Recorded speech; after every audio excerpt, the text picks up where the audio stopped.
How's it going, everybody? Doing a Gamecube video game manuals reading video today. I got 4 manuals here I'll read from. Got the Two Towers, Super Mario Sunshine, Crash Bandicoot: The Wrath of Cortex, and Animal Crossing.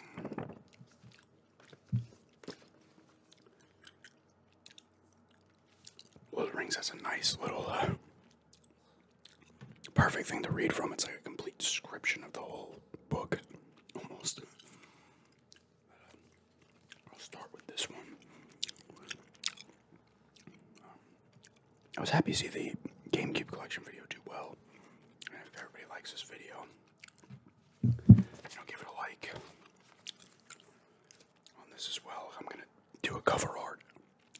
I was thinking about doing one this week anyway, and then someone in a comment had mentioned video game cover art, so I will be doing one of those this week as well. I might do a GameCube game or something, I don't know. A couple of GameCube games, we'll see. I'll probably just grab random games. Anyway, the Two Towers. This is the only one of these 4 manuals here that is not in color. It's a gray and white. But you get the controls and all that, but I wanted to get to this. Get a nice 2 pages. Actually, it's like 2.5 pages of reading material here. Whoops. Let me move that water. The Legend of the Ring. It began with the forging of the Great Rings. It's literally telling you pretty much what it says in the movie. The books, I don't know if they probably meant, this is probably said in the books. I don't know if it's word for word though. It began with the forging of the Great Rings. 3 were given to the elves, immortal, wisest and fairest of all beings. 7 to the dwarf lords, great miners and craftsmen of the mountain halls. And 9 rings were gifted to the race of men, who above all else desire power. From within these rings was bound the strength and will to govern each race, but they were all of them deceived, for another ring was made in the land of Mordor in the fires of Mount Doom. The dark Lord Sauron forged in secret a master ring to control all others, and into this ring he poured his cruelty, his malice, and his will to dominate all life. That's what Galadriel says in the beginning of Fellowship of the Ring. Like I said, I don't know if that's word for word, like how it was written in the book, or that's just, all that stuff's in the book, but it's not, I don't know if it's like word for word how it was written. The One Ring, an innocent-looking golden band, is by far the most powerful object in all of Middle-earth. Put it on, and the wearer becomes completely invisible. Using its powers of invisibility, draws the attention of the Dark Lord Sauron, who may dispatch sinister creatures to retrieve the One Ring. The One Ring has a strange, corruptive influence, causing greed and power lust in many who are exposed to it. Possessing the One Ring can prolong the life of its keeper, but corruption from the One Ring will eventually transform a normal hobbit into a selfish, hideous monster. Talking about Gollum. Actually, was Gollum actually a hobbit? He was in like the same vein. They show him before he got the ring, but I don't know if he was a hobbit or if he was like sort of similar to a hobbit. The One Ring was forged thousands of years ago by Sauron in the fires of Mount Doom. He was close to using the One Ring's full powers to dominate Middle-earth when it was cut from his hand in battle. Sauron had been trying to reclaim the One Ring ever since losing it. And if he does, Middle-earth will be plunged into darkness and sorrow. To prevent Sauron from possessing the One Ring, it must be destroyed forever. And this can be accomplished only by throwing it back into the fiery chasm of Mount Doom. Frodo shows a remarkable resistance to the One Ring's evil influence, so he volunteers to carry it on the perilous journey to Mount Doom. Mount Doom. Middle-earth. Middle-earth is by is by and large a pleasant place. Hobbits, men, elves, and dwarves live in peace with one another despite their obvious cultural differences. Lately, however, there have been signs of darkness rising throughout the land. Hobbits inhabit an idyllic agricultural valley called the Shire, where they live in underground houses and have little to worry about besides nosy family neighbors. Hobbits are very small, with big hairy feet, and they have never been known for their courage or adventurous natures. Frodo's improbable journey shows that hobbits can be the bravest and boldest of all creatures. Of course, the men are the most fucked up. The men of Middle-earth are heroic, but not entirely trustworthy. They are known to be selfish and have difficulty controlling their desires. Even the beloved wizard Gandalf is afraid to handle the One Ring for fear of its corruptive powers. Still, Aragorn shows himself to be the best of men in terms of bravery, dedication, and valor in battle. Elves are gentle, graceful creatures that live in harmony with nature. They are immortal unless killed in battle, and they conduct themselves with the wisdom and calm of the millennia they have lived. Legolas is the prince of the elves, possessing keen eyesight and remarkable bravery and skill with the bow. Is that true? Is he the prince of the elves? I don't remember that. I know he was the son of, like, I forget what group of elves he was part of. I don't know. I would assume that's correct, but I could be wrong. Dwarves are short, strong, and often grumpy creatures that excel in underground endeavors like tunneling and mining for jewels and precious metals. Their prickly dispositions can often mask the deep bonds that they develop with relatives and friends. Gimli is a proud dwarf, and he wields his axe with skill and might that strikes fear in the hearts of much larger enemies. And it just tells you about the Fellowship. Gandalf discovers the true nature of the magical ring Frodo possesses and urges him to leave the Shire, learning of Sauron's effort to recover the One Ring. Frodo quickly escaped the Shire, dodged numerous ring raids, and made his way toward the elven stronghold of Rivendell. Here the great leaders of Middle-earth discussed the problem of the One Ring and Sauron's recent activities. It was agreed that the One Ring must be taken to Mount Doom to be destroyed. After some debate and an energetic but fruitless attempt by Gimli to destroy the One Ring with his axe, it was decided that Frodo would bear the burden of the One Ring. Several agreed to accompany and protect him, including Gandalf, Aragorn, Legolas, Gimli, Boromir, Sam, Merry, and Pippin. Not Scottie Pippin. That would have been sweet, though. If Scottie Pippin was helping as part of the Fellowship, he would have just dominated everybody, let's be honest. His elite defense would have been too good. Together they formed the Fellowship of the Ring and set off toward Mount Doom on their epic adventure. And then I just wanted to read that because it's a nice big piece. A lot of manuals now, well, there are no manuals really now, but even older ones you don't get a lot of text in the manual, like discussing the story or what's to come.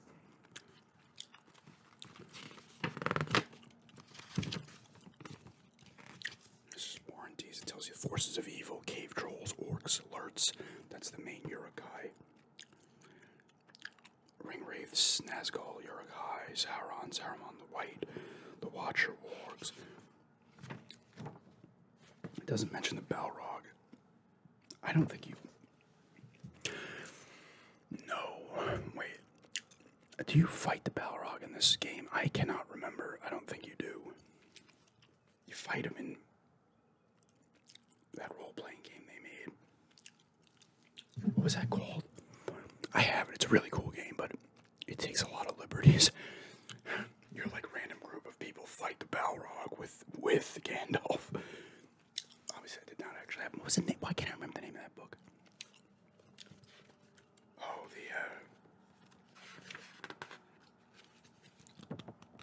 I'm gonna go to the other ones. It's gonna annoy me. Oh, it was like the Third Age. I think it was called the Third Age. Welcome to Animal Crossing, population growing. So you get a nice colored manual here.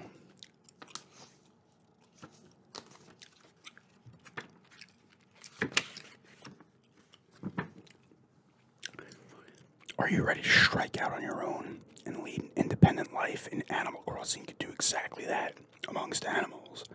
Time passes much like it does in the real world. Seasons and holidays come and go. The trees change color, it rains, it snows. So what are you waiting for? Pack your things. Pack up your things. Get ready to start a new life.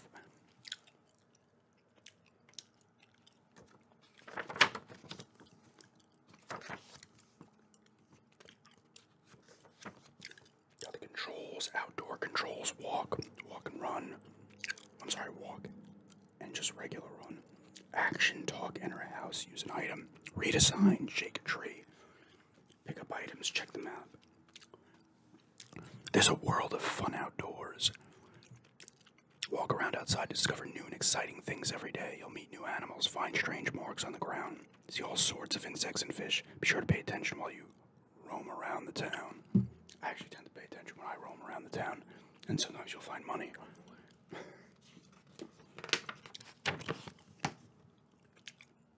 Got item, screen controls, screen. Menu commands, use your own designs. Try using a pattern you've created onto clothes and umbrellas. However, you can't use patterns on your clothes, walls, or floor if your inventory is full. Presents sent with letters. If you receive a present in the mail, press the A button on the letter and select present. Then move it to your inventory where you can open it. Money bags. You can move money bags from your inventory to your wallet. Just press the A button to grab them and carry them up to your total number of bells, where your total number of bells appears on the item screen. And press the A button to add to your funds. You can drop some things in your house. You can post the design.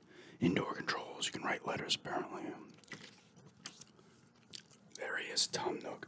Look at him in there. Like, he looks like he's baked. I don't think it was on Giant Bomb. I think it was Ryan Davis that said he's like Tom Nook, high as hell, but still more on top of his shit than you are. That's how he gets his shit. Like, he's fucking out of his mind, gourded, but he's still so fucking... He's so focused on your bells.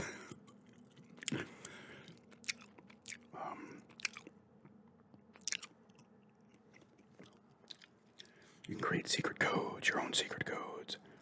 You can do more than just shop at Tom Nook's store. Talk to Tom, see what the options are.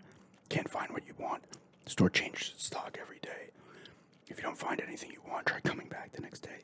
You can sell items.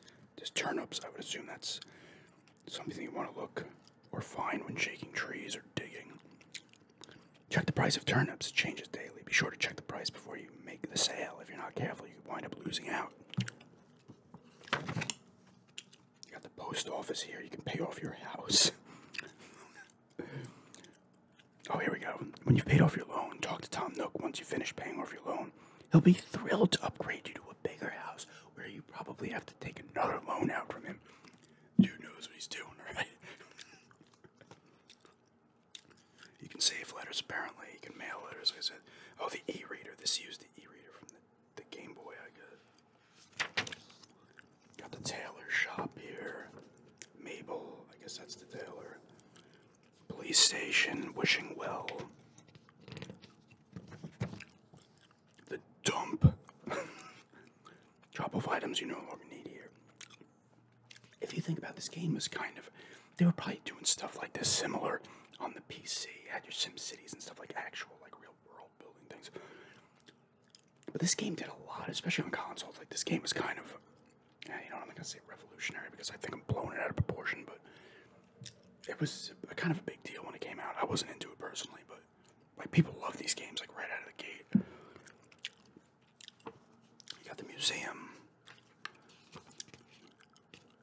Saving your... Oh, you can visit... That's right, you can visit a friend's town. Like if you put your town on a memory card, it says here, you bring it with you and then put it into their Gamecube.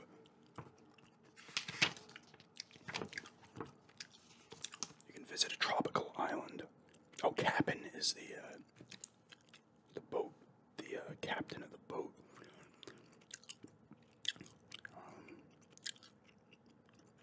So you can go to random islands and you could go fishing, catch insects, or decorate your island bungalow. It's always summer on your tropical island, so it's nice to go there when the weather in town is bad.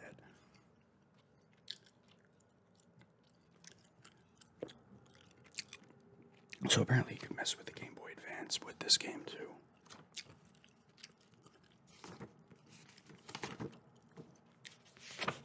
I had a thing in the back for passwords. Alright, now, Crash Bandicoot, The Wrath of Cortex. This had a pretty good story going too when I looked at it.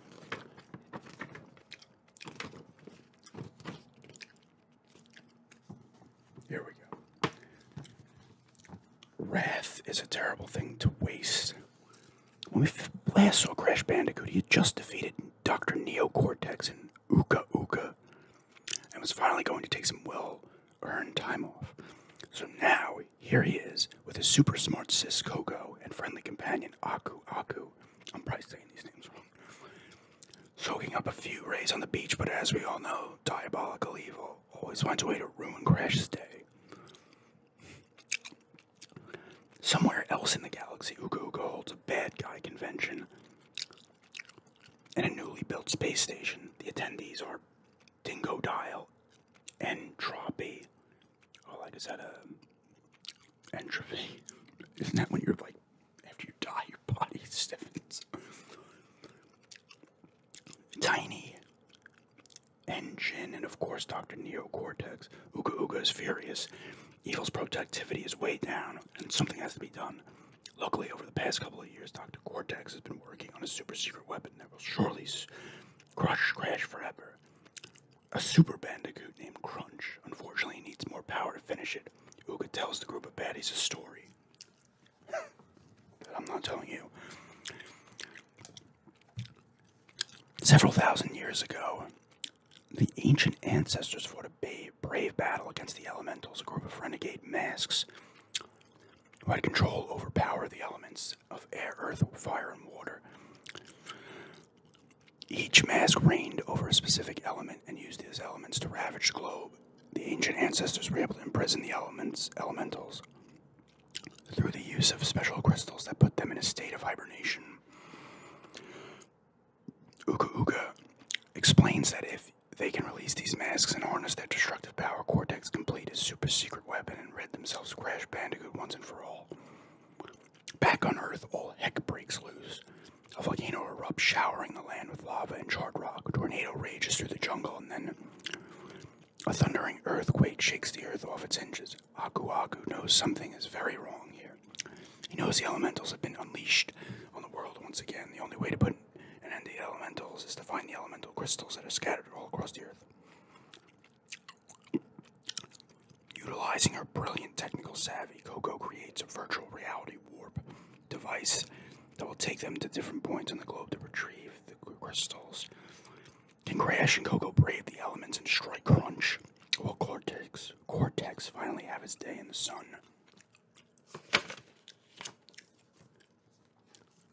Like I said, another full color manual here. I miss the days of these, you know. You didn't, like, all of them back in the day weren't full color, but a lot of them were. It was different when you were younger. And it sucks because people who are growing up on games now, you're not getting manuals. If rarely you get them now, sometimes you do. But there's something to just going through the manual and reading it and stuff like that. You got your Wampa fruits, crystals, gems, relics, obviously crates, all different types of crates. Slot box, outline box, switch box, nitro crate. Time trials, fastest marsupial gets a prize. After you finish a level for the first time, race through it again in time trial mode. You can win a sapphire, gold, or platinum relic depending on how fast you go. Sapphire and gold relics are easy to win, but platinum means you really hauled Bandicoot. Total 30 relics. And he's got his powers he can do. Got your heroes, Crash Bandicoot, Coco, Aku Aku. And the baddies are Dr. Neocortex, Crunch, Tiny the Tiger, Dingo Dial, Dr. N, Nefarious, Trophy.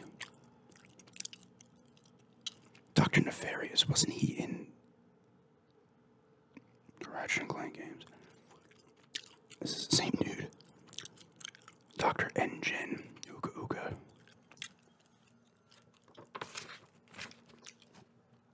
The elemental masks. Roku. Quick to anger with a head full of rocks. Roku. Rocko is the elemental mask of Earth. He controls such earthly forces, earthquakes, and landslides, to name a few. Wawa. Out to flush the world clean and rebuild it as he remembers it. This stick in the mud puddle is the elemental mask of water. Lolo. This crazy joker could be a real blast at the party if he didn't always blow the house down. Lolo is the elemental mask of air and has dominion over forces of wind. Pyro.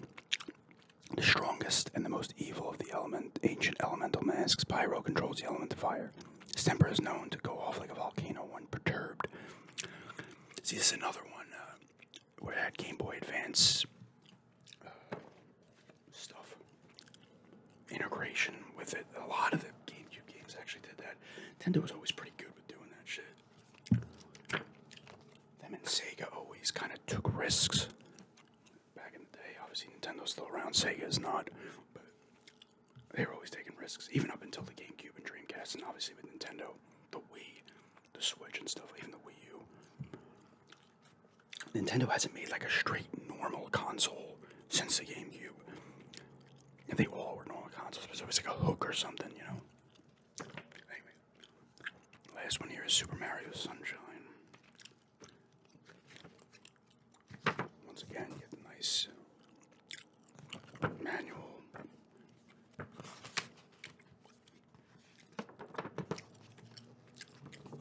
Flood. I was saying that in the GameCube collection. The thing's name is Flood. Not like the Flood from Halo. Welcome to lovely Isle Delfino. What, you ask, is Isle Delfino? It's the sun-drenched island resort on everyone's must-visit list, of course. What can Mario do on the island? Mario's latest adventure is filled with action galore. Mario runs, swims, slides, and wall jumps to the highest heights. With a flood strapped to his back, Mario trenches enemies, solves puzzles, and even takes to the sky. Oh, and Yoshi's back too, so saddle up. Mario's mission, Shine Sprite. It's up to Mario to clean the mess on Isle Delfino, solve puzzles, and defeat enemies in order to gather the scattered Shine Sprites. Plus, he's got to reveal who's behind the M mystery.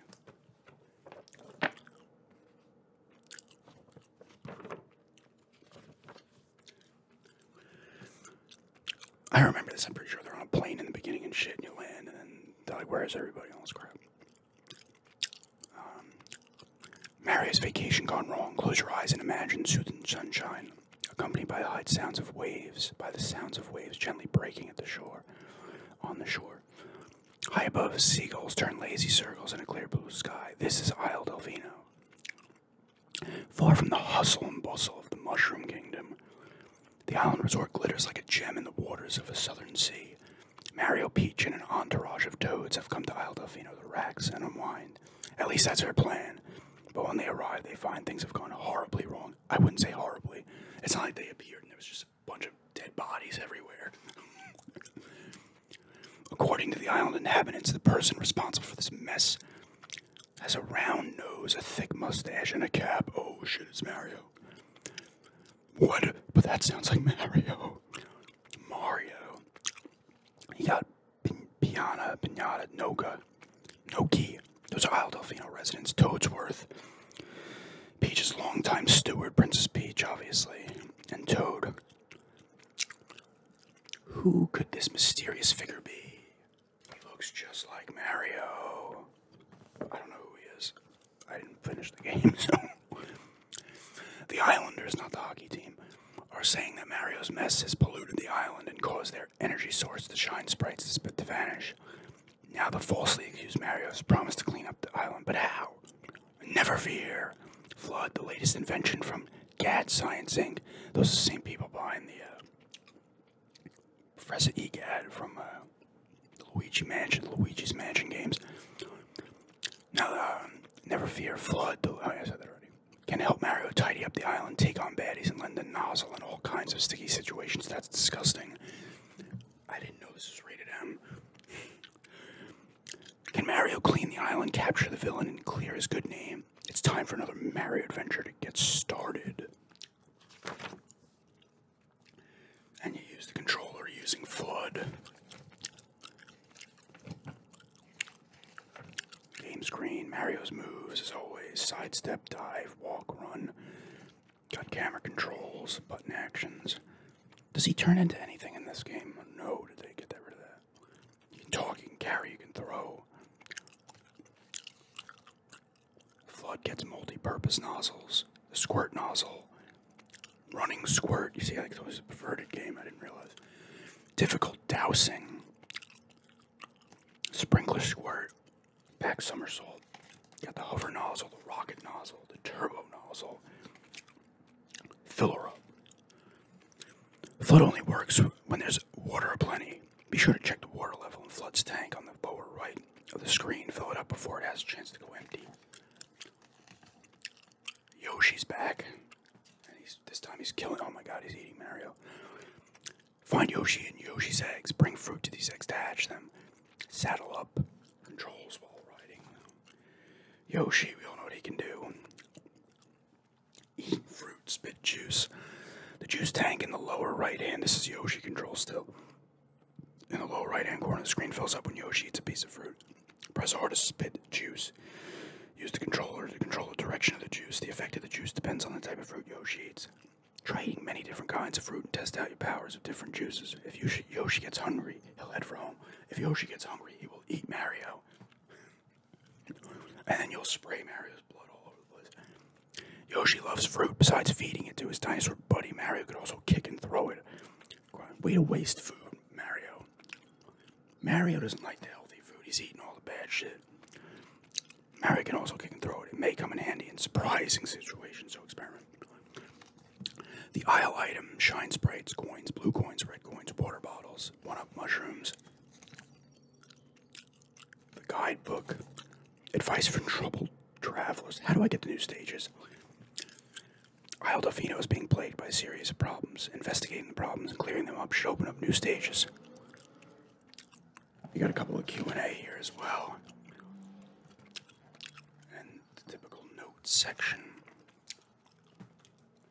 But anyway, yeah, that's reading from 4 Nintendo Gamecube game manuals. 2 of these, Animal Crossing and Super Mario Sunshine, were exclusively Nintendo. These 2 were obviously on the other systems as well. But thanks for checking this out. And